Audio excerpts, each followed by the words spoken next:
सभी मित्रों को अपने चैनल ऑल हिंदी तैयारी मंच 101 पर स्वागत है। आज हम पढ़ेंगे यूजीसी नेट में लगा हुआ उपन्यास तमस, जो भीष्म साहनी का बहुत चर्चित उपन्यास है। और इसकी सर्वप्रथम आइए हम लोग देखेंगे भूमिका, फिर उसके बाद कथन देखेंगे, आलोचकों के कथन देखेंगे, पात्र देखेंगे और भीष्म साहनी की कितने नाटक हैं, कितने उपन्यास हैं, कितनी कहानियां हैं और ये इनकी आत्मकथा कौन सी है, सारा कुछ एक ही वीडियो में देखेंगे। तो आइए शुरू करते हैं उपन्यास तमस। मित्रों, ऑल हिंदी तैयारी मंच 101 हमारे चैनल का नाम है। अगर वीडियो आप लोगों को अच्छी लगे तो लाइक करिएगा, सब्सक्राइब करिएगा और शेयर भी करिएगा। शुरू करते हैं। तमस 1973 ईस्वी में लिखा गया उपन्यास है। यह सिलसिला देश के बंटवारे तक चलता रहा। यह सिलसिला देश के बंटवारे तक चलता रहा। देश के बंटवारे के समय जब सांप्रदायिक दंगे हुए तो मैं कांग्रेस की रिलीफ कमेटी में काम करता था और आंकड़े इकट्ठे करता था कि वहाँ कितने मरे, कितने घायल हुए, कितने घर जले आदि। ये भीष्म साहनी जी कह रहे हैं। कहाँ पे? भूमिका में। तभी गांव-गांव घूमने और सांप्रदायिक दंगों के विभत्स दृश्य देखने का अवसर मिला। मतलब वहाँ पर कितनी घृणा थी, कितना दंगा हुआ था, कितना काट मार हुआ था, उन सब को कह रहे हैं कि मैंने अपनी आंखों से देखा है। उनको उसी कांग्रेस की कमेटी में वो नौकरी करते थे, उससे जुड़े हुए थे, इसलिए उनको ये कार्य करना पड़ा। तो उसी का ये उपज है ये उपन्यास। तो वही बता रहे हैं, कितने घर जले आदि। तभी गांव-गांव घूमने और सांप्रदायिक दंगों के विभत्स दृश्य देखने का अवसर मिला। समय तमस इसी अनुभव पर आधारित है। मतलब जो लेखक हैं वो इस दंगे को हूबहू अपनी आंखों से देखे थे और उसी की उपज है जो उन्होंने ये तमस लिखा है। तो आगे देखिए। तमस देश विभाजन के पूर्व की हमारी सामाजिक मानसिकता और उसकी अनिवार्य परिणति के रूप में होने वाले भीषण सांप्रदायिक दंगों की निर्मम करुण गाथा को अंकित करने वाला महत्वपूर्ण उपन्यास है। यह उपन्यास जो है तमस देश विभाजन के पूर्व की हमारी सामाजिक मानसिकता और उसकी अनिवार्य परिणति के रूप में होने वाले भीषण सांप्रदायिक दंगों की अनिवार्य करुण गाथा को अंकित करने वाला महत्वपूर्ण उपन्यास है यह तमस। कृष्णा सोबती की ये पंक्तियां याद आती हैं कि कई दोस्तों की यह शिकायत गलत नहीं कि भीष्म की जो भी अपनी इंटेलेक्चुअल जलवायु है, आस्थाएं और राजनीतिक मूल्य हैं, उन्हीं के अनुसार तमस के घटना चक्र और परिणाम भी हैं। ये कृष्णा सोबती भूमिका में ही कही हैं कि कई दोस्तों की यह शिकायत गलत नहीं कि भीष्म की जो भी अपनी इंटेलेक्चुअल जलवायु है, आस्थाएं और राजनीतिक मूल्य हैं, उन्हीं के अनुसार तमस के घटना चक्र और परिणाम भी हैं। ये कृष्णा सोबती कही हैं। आगे तमस सन 1973 ईस्वी में लिखा गया है और 1975 ईस्वी में भीष्म साहनी जी को इस उपन्यास के लिए साहित्य अकादमी पुरस्कार भी मिला। तो कृष्णा सोबती का यह वाक्य ध्यान देने योग्य है। एक और उनका कथन है कृष्णा सोबती का। देखिए कि तमस का पहला अध्याय पढ़कर भाषा और शिल्प के स्तर पर हिंदी ना बिचारी लगती है। हम लोगों के यहाँ अवधी भाषा में बेचारी बोलते हैं, तो वही इसमें है कि बिचारी लगती है ना पिछड़ी। हिंदी समर्थ है, अपने आप में मजबूत है, सुथरी है, साफ सुथरी है और जो चाहे व्यक्त कर सकती है। यहाँ पर हिंदी की महत्ता को दिखाया गया है कि तमस का पहला अध्याय पढ़कर भाषा और शिल्प के स्तर पर हिंदी ना बिचारी लगती है ना पिछड़ी, हिंदी समर्थ है, सुथरी है और जो चाहे व्यक्त कर सकती है, अर्थात जो चाहे वो कह सकती है। ये कृष्ण सोबत्ती का ये भी कथन था। ये आपको ये सारे कथन कहीं मिल नहीं पाएंगे। इसको हमने भूमिका से बहुत मेहनत से हमने इस वीडियो को बनाया है। तो आप लोग एक बार जरूर इस वीडियो को देखिएगा। आगे देखिए, भीष्म साहनी जी का जन्म 1915 में रावलपिंडी में हुआ था, जो अब पाकिस्तान में है। रावलपिंडी कहाँ है? पाकिस्तान में है। ठीक है, तो इनका जन्म वहीं हुआ था, पाकिस्तान में। तो बंटवारे के बाद ये यहाँ आ गए। इनका सब उपन्यास पंजाब की पृष्ठभूमि पर आधारित है। जितने इनके उपन्यास हैं वो सब पंजाबी भाषा में हैं, इनकी पृष्ठभूमि पर आधारित हैं। हाँ, तो आगे देखिए, विभाजन पूर्व सांप्रदायिक दंगों को प्रस्तुत करता उपन्यास तमस का प्रकाशन 1973 ईस्वी में होता है।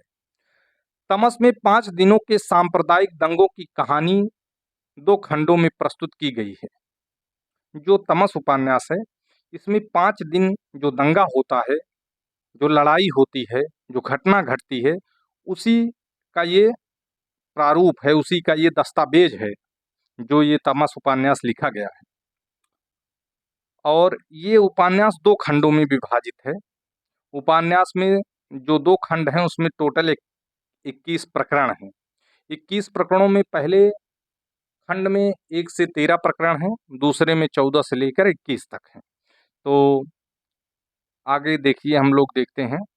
मित्रों, चैनल को हमारे नाम से भी आप सर्च कर सकते हैं, महीप चौरसिया। अगर आप सर्च करेंगे यूट्यूब पे तो आ जाएगा ऊपर ही एकदम। तो आगे देखिए कि 1947 के मार्च अप्रैल महीने में पूरा पंजाब सांप्रदायिक दंगों की आग में झुलस रहा था।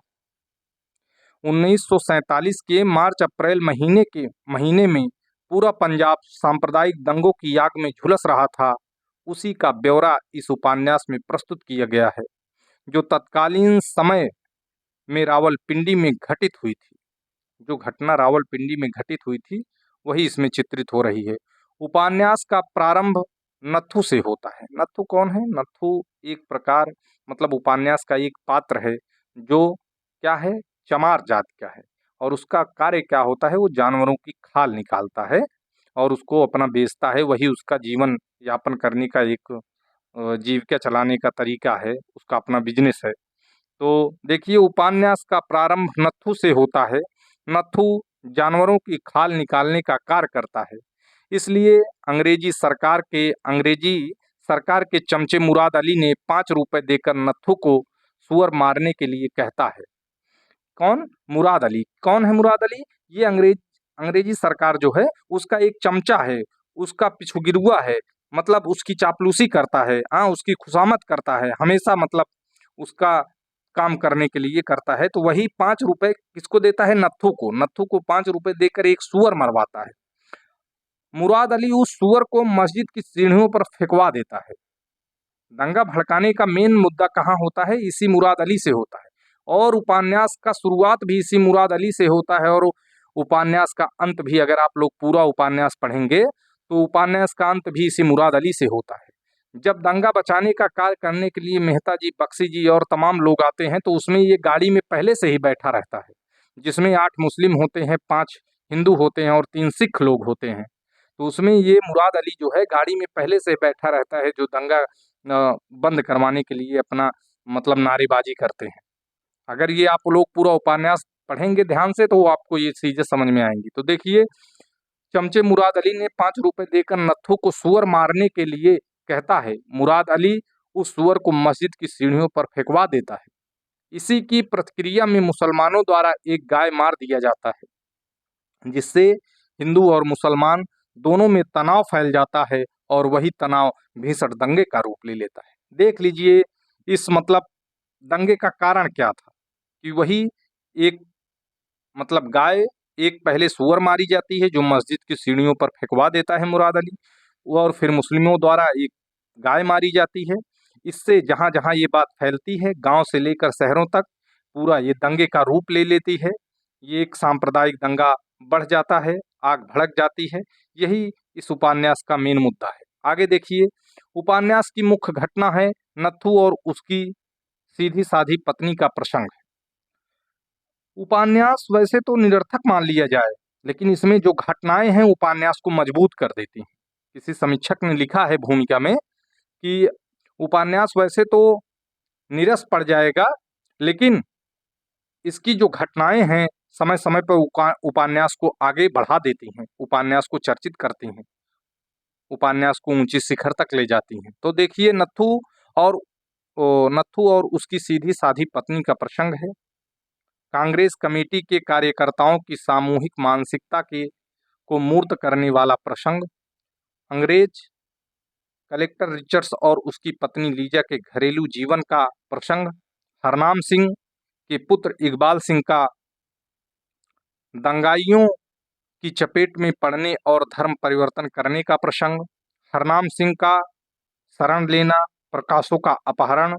5वें दिन सैयदपुर गांव के सिखों के गुरुद्वारे में मोर्चाबंदी हो जाती है और जसबीर सिंह सिख महिला का अपनी टोली में 27 महिलाओं के साथ कुएं में कूदकर मरना। ये जौहर कर लेती हैं एक प्रकार से। ये जसबीर सिंह नाम की जो सिख महिला है, ये अपनी पूरा टोली को लेकर कुएं में कूद जाती है। उस टोली में कितनी महिलाएं हैं ये भी क्वेश्चन बन सकता है। 27 महिलाएं हैं। ठीक है। डॉक्टर नामवर सिंह का एक कथन है, देखिए, कि भीष्म साहनी के लिए कहा है कि हैरानी होती है यह देखकर कि रावलपिंडी से आया हुआ आदमी जो पेशे से अंग्रेजी का अध्यापक था और जिसकी भाषा पंजाबी थी, वह हिंदी साहित्य में एक प्रतिमान स्थापित कर रहा था। सोचिए कितनी बड़ी बात है कि जिसकी मातृभूमि पंजाब हो, जिसकी बोली भाषा पंजाबी हो, और वो हिंदी में एक अपना मानदंड स्थापित कर दिया। ऐसे ही भीष्म साहनी का चरित्र है। उनका रचना जगत बहुत विस्तृत है। भीष्म साहनी उपन्यास से ज्यादा कहानियों के लिए जाने जाते हैं। उनकी बहुत चर्चित कहानियां हैं जो यूजीसी में लगी हुई हैं। अमृतसर आ गया है, चीफ की दावत, इनकी प्रसिद्ध कहानियां हैं। तो आगे आइए हम लोग देखते हैं। नामवर सिंह का कथन एक बार और देखेंगे। हैरानी होती है यह देखकर कि रावलपिंडी से आया हुआ आदमी जो पेशे से अंग्रेजी का अध्यापक था और जिसकी भाषा पंजाबी थी, वह हिंदी साहित्य में एक प्रतिमान स्थापित कर रहा था। यह कहाँ पर अंग्रेजी के प्राध्यापक थे? दिल्ली में, दिल्ली के किसी विश्वविद्यालय में ये अंग्रेजी के प्राध्यापक थे, मतलब यूनिवर्सिटी के किसी विद्यालय में। भीष्म साहनी का रचना संसार हम देखेंगे। उपन्यास में है झरोखा, कणिया, तमस, बसंती, मैया दास की माड़ी, कुंतो, नीलू, नीलमा और नीलोफर। झरोखा 1967, कणिया 1970, तमस 1973, बसंती 1980, मैया दास की माड़ी 88, कुंतो 1993 और नीलू, नीलमा और नीलोफर 2000। तो इसमें तमस जो है यूजीसी नेट के पाठ्यक्रम में लगा हुआ है और बसंती 1980 ईस्वी में जो उत्तर प्रदेश असिस्टेंट प्रोफेसर के सिलेबस में लिखा हुआ है। इसमें दिल्ली के झुग्गी झोपड़ियों का वर्णन किया गया है, गंदी मलिन बस्तियों का वर्णन किया गया है। बड़ी दयनीय स्थिति इसमें दिखाई गई है। बसंती अच्छा उपन्यास है। तो इनके उपन्यासों को याद करने का तरीका है मित्रों कि जैसे मैंने सूत्र बनाया था कि झक तब मकुनी। झक तक मकुनी का अर्थ हो गया झरोखा, झा से झरोखा, का से कणिया, ता से तमस, बा से बसंती, माँ से मैयादास की माड़ी, कु से कुंतो, नी से नीलू, नीलू, नीलमा, नीलोफर। ये इनके उपन्यास हो गए हैं। झक तब मकुनी। ठीक है। आगे अब देखते हैं इनके नाटक। इनके प्रमुख नाटक कौन कौन से? हानुस 1977, कबीरा खड़ा बाजार में 1981, माधवी 1985, मुआवजे 1993, रंग दे बसंती चोला 1998, आलमगीर 1999। तो इनके जो उपन्यास हैं कहाँ के पृष्ठभूमि पर है? पंजाब के। तो इनके नाटकों में भी पंजाब का फिर वर्णन आता है। जैसे रंग दे बसंती चोला जलियांवाला बाग जीवन पर लिखा गया है, तो इसमें जलियांवाला बाग अमृतसर में है, तो वो भी पंजाब के अंतर्गत आता है। तो इनका जो पूरा नाटक, उपन्यास, साहित्य जगत है ना, वो अधिकतर पंजाब से ही जुड़ा हुआ है। तो इनके उपन्यासों को, इनके नाटकों को याद करने का हमने ट्रिक बनाया था। हक मामू रंगा, हा से हानुस, का से कबीरा खड़ा बाजार में, माँ से माधवी, मुँह से मुआवजे, रा से रंग दे बसंती चोला, आ से आलमगीर। ठीक है। तो आगे हम लोग आइए देखते हैं इनकी प्रमुख कहानियां कौन कौन सी। कहानी के लिए ही सबसे ज्यादा प्रसिद्ध हैं भीष्म साहनी जी। बाकी उपन्यास भी इनके अच्छे हैं, नाटक भी इनके बहुत मायने हैं। तो देखिए, कहानी संग्रहों में इनके हैं भाग्य रेखा है 1953, पहला पाठ है 1957, भटकती राख है 1966, पटरियां हैं 1973 और वारचू है 1978, शोभा यात्रा है 1981, निशाचर है 1983, पाली है 1989 और डायन है 1998। तो इनकी ये प्रमुख कहानी संग्रह हो गए। और इनकी कहानियों में, चर्चित कहानियों में देख लीजिए, भटकती राख है, खून का रिश्ता है, चीफ की दावत है। चीफ की दावत लगी हुई है यूजीसी में, जिसमें श्यामनाथ, उनकी बूढ़ी माँ, चीफ साहब आते हैं उनके घर पे, निमंत्रण होता है तो पार्टी होती है, वही चीफ की दावत। और सिर का सदका है, पहला पार्ट है, अमृतसर आ गया है, जिसमें पठान रहता है, वो बाबू रहता है, जोर जोर से चिल्लाने लगता है, हाँ, हिंदू औरत को लात मारता है, तुम्हारी लात न तोड़ दूं पठान के बच्चे। तो ऐसे ही उसमें संवाद आते हैं।